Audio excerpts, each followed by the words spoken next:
बिस्मिल्लाहिर्रहमानिर्रहीम। प्यारे नाजरीन, आज की इस वीडियो के अंदर शादी के हवाले से अगर आपको कोई परेशानी है तो उसका आपको अलग से मैं आज इस वीडियो के अंदर वजीफ़ा बताऊंगा। और अगर आप बे औलाद हैं, आपको औलाद नहीं है, तो इसका अलादा के तौर पर आपको मैं इस वीडियो के अंदर वजीफ़ा बताऊंगा। अगर आपको डिप्रेशन की बीमारी है तो उसका अलादा तौर पर आपको वजीफ़ा बताऊंगा। और अगर आपको इन बीमारियों के अलावा कोई और ऐसी परेशानी है, कोई और जिंदगी का कोई और मसला है जो जिससे आप निपट रहे हैं, तो मैं गारंटी देता हूं आप इस वीडियो को पूरा देख लें, इस अमल को समझ लें, फिर उसके बाद इस अमल को बतलाए हुए तरीकाकार के मुताबिक कर लें। मैं इस अमल की गारंटी देता हूं कि इंशाअल्लाह आपका वो मसला फौरी तौर पर हल हो जाएगा। तो सबसे पहले बात करते हैं शादी की। अगर आपकी शादी हो चुकी है लेकिन आपकी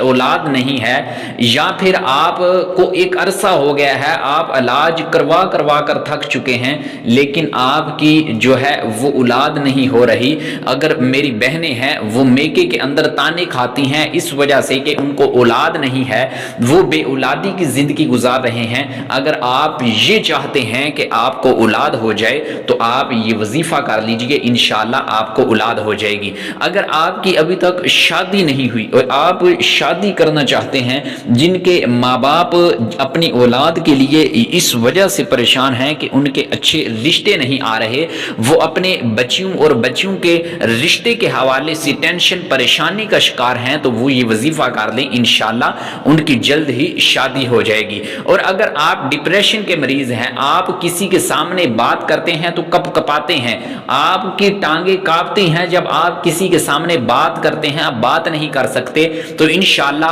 आज इस वीडियो के अंदर इन 3 बीमारियों का वजीफा बताऊंगा। तो इस वीडियो को आप आखिर तक जरूर देखिएगा ताकि आपको इस अमल की समझ आ सके और बाद में आप इस अमल को पुरसुकून हालत के अंदर कर सकें। प्यारे नाज़रीन, याद रखें, अगर किसी भी इंसान की सबसे पहले जो हम वजीफे की जानब बढ़ते हैं वो है शादी करना। अगर किसी की शादी नहीं हो रही या फिर रिश्ते आ रहे हैं लेकिन इनकार हो जाता है, रिश्ता तय नहीं हो पा रहा, जो मेरे माएँ बहनें अपनी बच्चियों और बच्चों के रिश्ते की वजह से परेशान हैं, तो इंशाल्लाह आप ये अमल करें, इंशाल्लाह आपके जो बच्चे और बच्चियों का रिश्ते लेकर इस वजह से आप परेशान हैं, तो आप इस अमल की वजह से आपकी वो परेशानी दूर हो जाएगी। आपने सबसे पहले ये करना है कि 30वें पारे जो कुरान मजीद का आखिरी सिपारा है, आपने 30वें पारे की जो सूरतुन नबा अम्मा यतसाअलून अनिन नबाइल अजीम, 30वें पारे की सबसे पहली जो सूरत है, आपने इस सूरत को रोजाना कम अज कम 11 मरतबा, ना ही 11 से कम पढ़ना है ना ही ज्यादा, 11 मरतबा आपने सूरतुन नबा को पढ़ लेना है। फिर उसके बाद अपने बच्चों और बच्चियों की शादी के लिए दुआ करनी है, या फिर जिसकी शादी नहीं हो रही वो खुद भी ये अमल कर सकता है। आगे अगले वजीफे की जानब बढ़ते हैं, वो है बे औलादी। अगर आपकी शादी हो चुकी है लेकिन औलाद नहीं है, आप औलाद की नेमत से महरूम है, या फिर आपकी बेटियां हैं और आपको बेटा चाहिए, तो आप ये वजीफा, ये कुरान मजीद की छोटी सी आयत मुबारका रब्बी ला तज़रनी फर्दन व अंता खैरुल वारिसीन, रब्बी ला तज़रनी फर्दन व अंता खैरुल वारिसीन, आप इस आयत करीमा को जुबानी याद कर लें। फिर आप ये रोजाना कम अज कम 313 मरतबा पढ़ें, रोजाना 313 मरतबा। और ये ऐसा वजीफा है कि जिस शख्स ने भी ये वजीफा किया है अल्लाह ताला ने उसको औलाद नरीना अता की है। और मैं ये दुआ करता हूं कि अल्लाह ताला इस वजीफे की बरकत से वो साहिब औलाद, वो बे औलाद लोग के जिनको औलाद नहीं, अल्लाह ताला उनको औलाद नरीना अता फरमाए। और आगेला जो वजीफा है हमारा है वो है डिप्रेशन के हवाले से, कि जिस शख्स को डिप्रेशन है, यानी कि वो किसी के सामने बात कर नहीं सकता, अगर वो कंफ्यूज हो जाता है, अगर इंटरव्यू देने जाता है तो वो फेल हो जाता है, किसी के सामने बात करना तो दूर की बात वो तकरीर भी नहीं कर सकता, तो वो ये वजीफा हजरत मूसा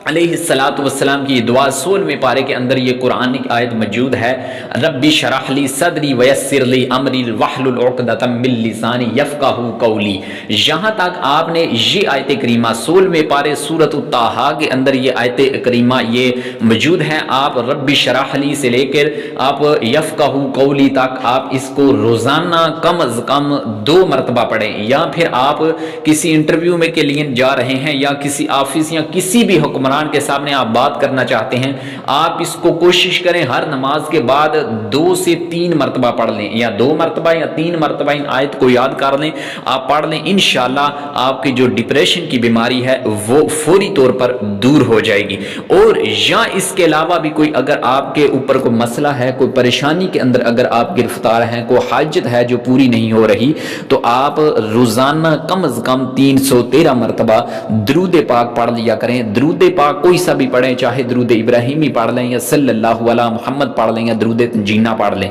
क्योंकि दरूद पाक ऐसा है कि यह हर परेशानी का हल है। आप रोजाना कसरत के साथ यानी 313 मरतबा दरूद पाक पढ़ लिया करें। इंशाअल्लाह मैं गारंटी देता हूं कि आपकी हर परेशानी दूर हो जाएगी। अल्लाह पाक आपकी हर एक परेशानी को दूर फरमाए। व आखिरु दावाना अनिल हम्दुलिल्लाहि रब्बिल आलमीन।